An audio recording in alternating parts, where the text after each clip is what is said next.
Hi, welcome to the third and final part of the Postmodernism FAQ.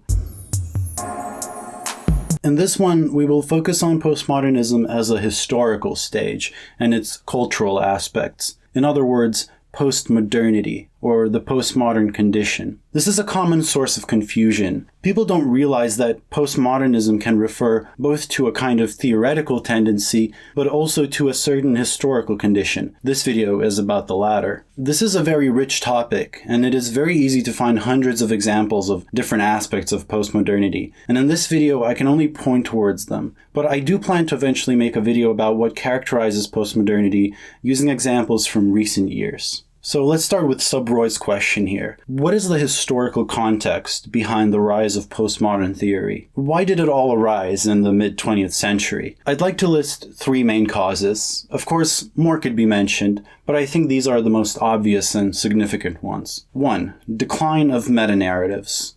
So this shouldn't be surprising. It was simply the case that meta-narratives started playing less and less of a role in society. It's important to understand that in many ways, postmodern theorists did not cause postmodernity, but were reacting to it, diagnosing it, even if they did end up having an effect on it. The decline of meta-narratives was really a process that started all the way back at the Enlightenment, when the Christian meta-narrative became increasingly less dominant. Nietzsche is in many ways a proto-postmodernist, and his statement about the death of God could be interpreted as a statement about the death, or at least the decline, of meta-narratives. For a very long time, the Christian meta-narrative was almost inseparable from Western philosophy. Some would argue that with the decline of the Christian meta-narrative, the disappearance of one single dominant meta-narrative, it was only a matter of time for all other meta-narratives to decline in significance as well. The liberal meta-narrative of progress lost a lot of credibility in the eyes of people when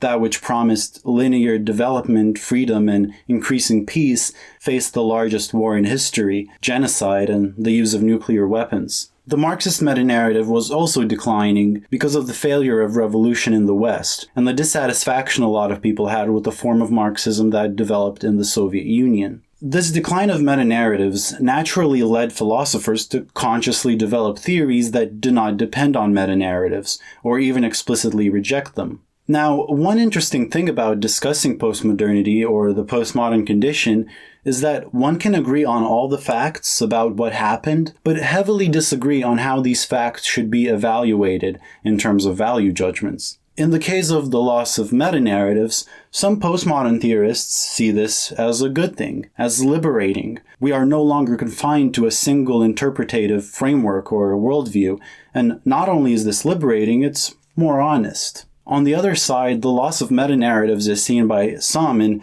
entirely negative terms, as loss of direction in life, loss of meaning, incapacity to make sense of one's position in history. So we can compare two positions, Lyotard, a postmodernist, and Fredric Jameson, a Marxist. Both believe that we live under a postmodern condition. Both agree that meta-narratives have declined. However, Lyotard thinks that this is a good thing and that we should continue to reject meta-narratives, while Jameson believes that this is something that needs to be overcome by rescuing the Marxist meta-narrative. The second historical context is a shift in the West from an industrial economy to a service economy. Fredric Jameson describes this as the shift from monopoly capitalism to multinational or consumer capitalism. Another label used is the arrival of late capitalism. Because of multinational consumer capitalism, many changes came about. Different workplace organizing, a decrease in the significance of national and cultural bounds, increasingly faster transportation, and a huge increase in the focus on advertising. All of these changes transformed how people related to their work, to commodities, to advertising, as well as to themselves as consumers. All these changes are part of what constitutes the postmodern condition. Finally, there was the rise of new media and communication technologies, home computers, television, the internet, etc., etc. While the new service economy changed how people related to work and commodities, these new media technologies changed how people related to world events, representation, even truth. And with it came the proliferation of signs and images, to a degree never seen before. Whether we're at the supermarket, surfing the internet, or watching TV, We are always bombarded with images. So these kinds of changes led many theorists to conclude that new theories are needed to make sense of them, and that was dubbed the postmodern condition. For people like Lyotard and Baudrillard, the postmodern condition required postmodern theory. Lil Recyclebin asks about what exactly a simulacrum is. This is an idea developed by Baudrillard, and it is an example of how postmodernity is sometimes characterized. So, a simulacrum is a copy without an original. According to Baudrillard, the relationship between reality and representation shifted in postmodern societies, and representation is now primary. We are now surrounded by simulacra, and although a lot of people find Baudrillard's claims to be somewhat exaggerated, there are some great examples. The website Critical Theory gives the example of pumpkin spice lattes. Pumpkin spice lattes are only sold in fall. This is, of course, because we used to only have access to pumpkins in the fall, and so we associate the taste of pumpkins with the season. Today, however, we could actually have access to pumpkins all year round, so its appearance in the fall is not actually due to any seasonal reality. But wait, that's not all. The pumpkin spice in pumpkin spice lattes does not contain pumpkin at all. It's mostly nutmeg, which is available all year round. In other words, this image of a fall-themed pumpkin-flavored drink has absolutely no connection to reality, no connection to real pumpkins or real seasons. The image being presented as fall-themed and pumpkin-flavored is merely there to mask the very fact that it has no referent in reality. And for Baudrillard, pretty much everything is like this today. With a media constantly masking its own detachment from any kind of real, we are presented with relentless simulacra, all these images that merely refer to other images. So, as you ask in what way fiat currency is a simulacrum, the most obvious aspect of it is that while commodity money referred to precious metals to determine its value, fiat currency does not refer to anything. Its value derives entirely from its image or appearance as money, and the way that this image refers to other images. Now, let's talk about some postmodern media. Some people are asking about examples of postmodern movies or postmodern media in general. There are two movies that have been perhaps more than any others cited as examples of postmodern cinema: Blade Runner and Pulp Fiction. So what is postmodern about them? Well, in Blade Runner, there's a blending of images from different times, places, and cultures. 1940s clothes and offices are combined with punk hairstyles and oriental images. There is a mixing of languages. The movie itself blurs the boundaries between genres, such as sci-fi and film noir. Now, one could keep postmodern media completely separate from postmodern theory, but as you might have noticed, they are related. Just as postmodern theory highlights the instability of certain categories and the dependence of signifiers on other signifiers, so postmodern media and culture destabilize established categories and play with the mixing of seemingly unrelated signifiers, whether those of culture, genre, or history. Additionally, the plot of the movie problematizes the very notion of being a human subject, another topic in postmodern theory. Pulp Fiction, on the other hand, demonstrates what is called intertextuality. Intertextuality refers to the way that the meaning of a text is shaped by other texts, for example through allusion, referencing, and quoting. Pulp Fiction is like a collage of references to other quote-unquote texts. Almost every scene refers to something else, whether other movies, or 50 celebrities, or cultural icons. As Gary Groth described it, the world of Pulp Fiction is composed of Hollywood product. You could contrast intertextuality with a strongly opposed idea, the romanticist idea of the artistic genius. The genius is an individual who receives an artistic idea, almost like a revelation from heaven, and then directly transfers it into some piece of art. A postmodern view of creativity is very different. It sees the individual genius as more of a myth, and instead emphasizes how creations are always like remixes, borrowing bits and pieces from different sources, converging different influences, constantly mixing signifiers. Now, intertextuality is, of course, a theoretical notion that could be applied to very old texts as well, not just postmodern films. But we see how intertextuality in a postmodern world is becoming a more and more appropriate way of making sense of texts, because we have an increasing amount of things like collage art, sample-based music, or movies that thrive on referring to other movies. This blending also involves a blending of high and low culture, another commonly cited characteristic of postmodernity, as there is an increasingly smaller divide between what kind of art different economic classes enjoy. Another postmodern aspect of Pulp Fiction is how self-referential it is.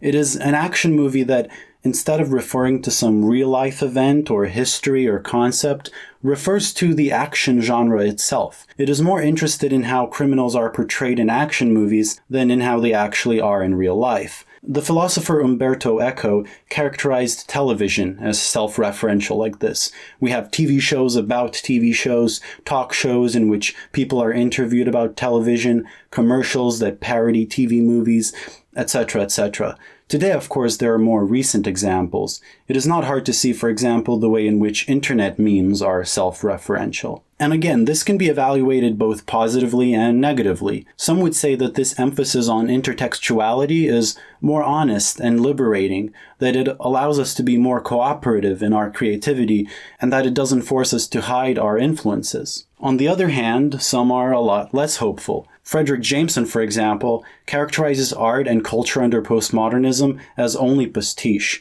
For him, the kind of intertextuality operating today isn't actually capable of creating anything new, merely imitating and mixing around the old. For Jameson, in pre-postmodern times, by imitating other texts, we were able to satirize them and use it as a method of critique. But satire has been taken over by mere parody, which is creatively impotent and politically ineffective. Another postmodern aspect of Pulp Fiction is the way that it plays with narrative. It's not a simple linear story with a unifying narrative, but a collection of almost accidentally intersecting stories told in a non-linear fashion. And here we can touch on a postmodern TV show, Twin Peaks. Now, there's many ways in which Twin Peaks is a postmodern TV show. Its blurring of established genre conventions is an obvious example, but there's also the way in which it approaches narrative. A modern approach to narrative would be to have a predetermined beginning and a predetermined end, where the relations of all the parts of the story are decided in advance. But Twin Peaks functions in a more postmodern way. The creators thought up what will happen as they went along. There was no predetermined ending.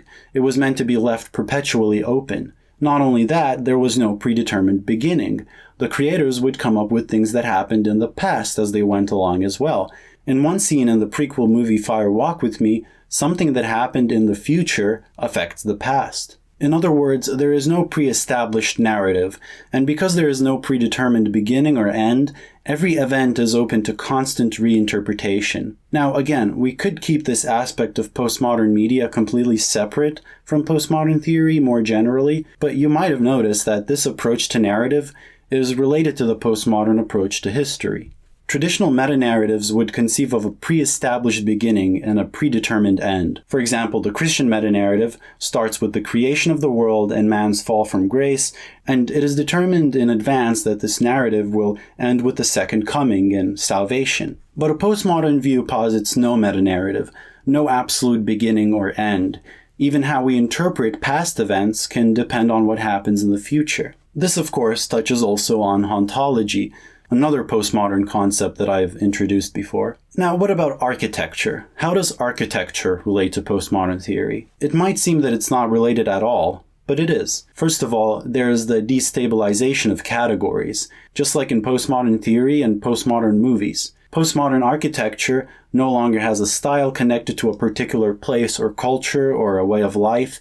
It often disregards national and cultural bounds. It is also, in a way, intertextual, borrowing from many different architectural styles to form a kind of architectural collage. And when it comes to Fredric Jameson and his critique of postmodernity, a whole video could be made about his views on architecture, as architecture was his entry point into talking about postmodernism. Many times he addressed the way we reorient ourselves through the architectural structures we walk through, how it shapes our lives. Some theorists characterize postmodernity as consisting of more and more so-called non-places. These are places that, again, are not tied to any culture or way of life.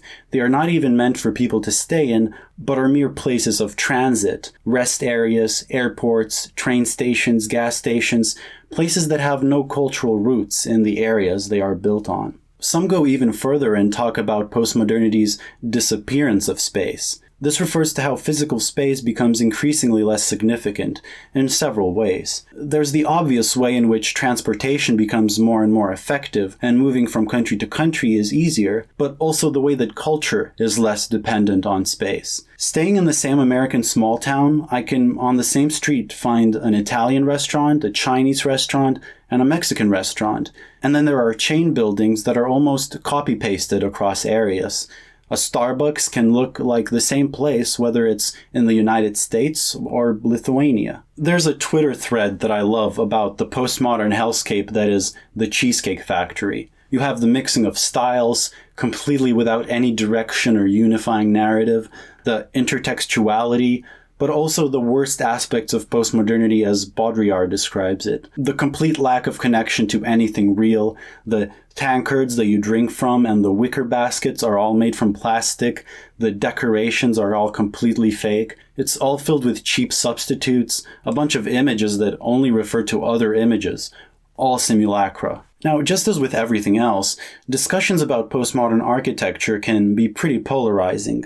Take Las Vegas, for instance, a very postmodern city. You should notice why by now.